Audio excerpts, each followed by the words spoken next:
signing in from MNN Center. Our first article, we are taking you to Brazil with Jenna Kohl reporting live on the Zika virus. The Zika virus is harming many people around the world. The main concern is pregnant women. Serious birth defects are resulting from infected pregnant women. Zika is not harmful to most, only newborn babies susceptible for microcephalus. Zika is carried by mosquitoes. More human deaths are caused by mosquitoes than any other animal. People don't know they have Zika. The most common symptoms of Zika are fever, rash, joint pain, and red eyes. Doctors are still trying to find ways to avoid mosquitoes that carry Zika. There are not very many ways to cure the virus. Here are some ways that you can avoid Zika. Avoid getting mosquito bites. Cover up most of your skin. Stay in places with air conditioning. Screen windows and doors as much as possible to keep mosquitoes out. Use insect repellent. In May 2015, the Pan American Health Organization issued an alert regarding the first infected Zika virus found in Brazil. The Zika virus has now also infected Africa, Southeast Asia, and the Pacific Islands. The Olympics are located in Rio de Janeiro this summer, and that is a place where Zika is located. This is a problem. The tickets aren't selling because people are afraid of getting Zika. The athletes even have to wear special outfits so they can still compete in the Olympics this summer. Next up, we have our second article on the history of how virtual reality has come to be today. We have Lainey Higgins reporting live from the MNN Virtual Reality Center. Virtual reality goes way back further in history than many people can imagine. Flashback to the 1920s. There was the first flight simulator created by Edwin Link. It was used to work as a training device for novice pilots. The next virtual reality simulator was the Sensorama. This interactive theater experience, invented by Morgan Hill, was invented in 1957 but was not opened until 1962. When you're in the Sensorama, you sit on a rotating chair facing the screen. Showing would be a stereoscopic images, which gave illusion of depth and the ability to view something different from different angles. Headsight was the next thing. This was the first head-mounted display. This was developed at Philco Corporation and was designed to be used by helicopter pilots who needed to be able to see their surroundings while flying at night. Ivan Sutherland in 1968 created the ultimate display, which was an HMD attached to a computer. That allowed the person wearing it to see the virtual world. Coming back to modern day. Right now, IMAX is planning on opening 6 virtual reality movie theaters working with Google. IMAX is known as one of the world's most immersive movie experiences. They are planning on opening them up worldwide in malls and multiplexes by the end of 2016. The first destination is Los Angeles, then they want to expand to China. They will have virtual reality headsets made by a Swedish company. Virtual reality right before our eyes is making its way into our everyday life.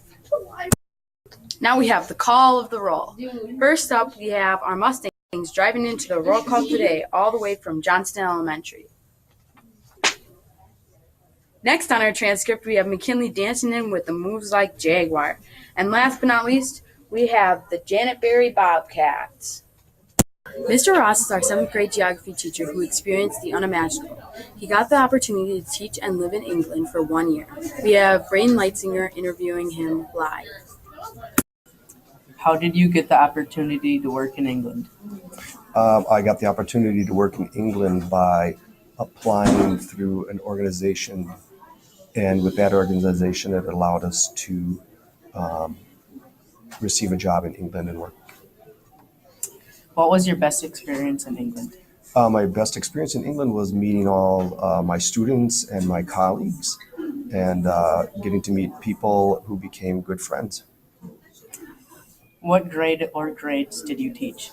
While I was there, I worked with 4th and 5th graders. What did you all do in England?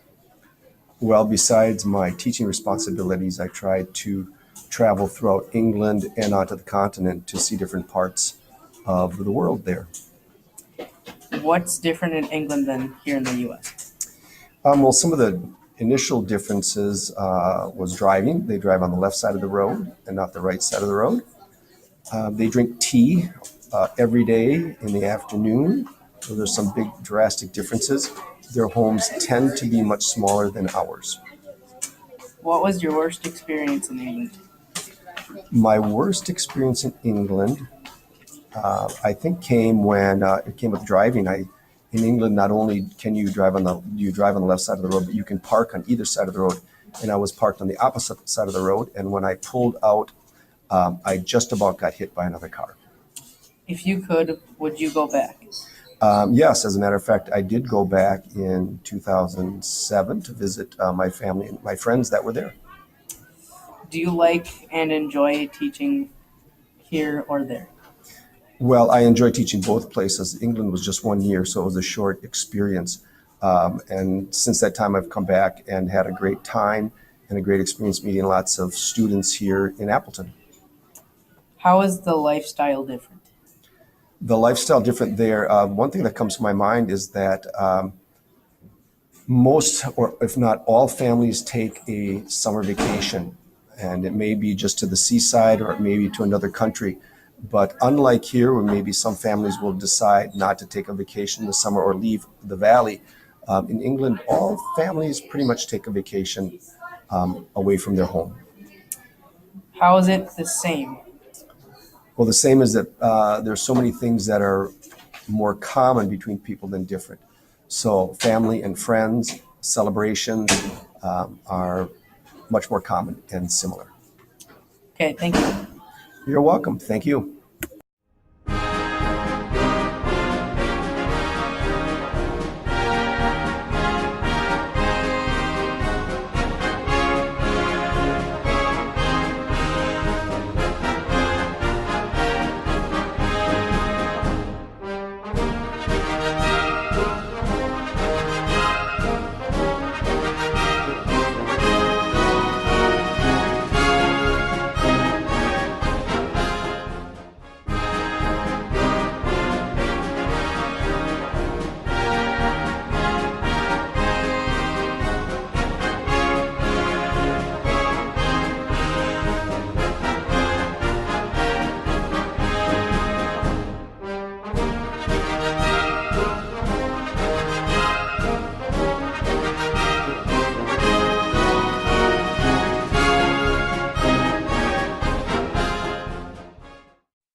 Getting a Chewbacca mask from a local store might be a dumb buy for some, but it's the best thing ever for this girl.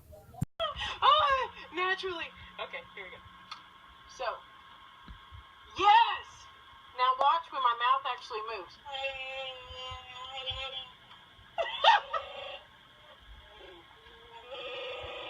That's not me making that noise, it's the mask! Here, listen.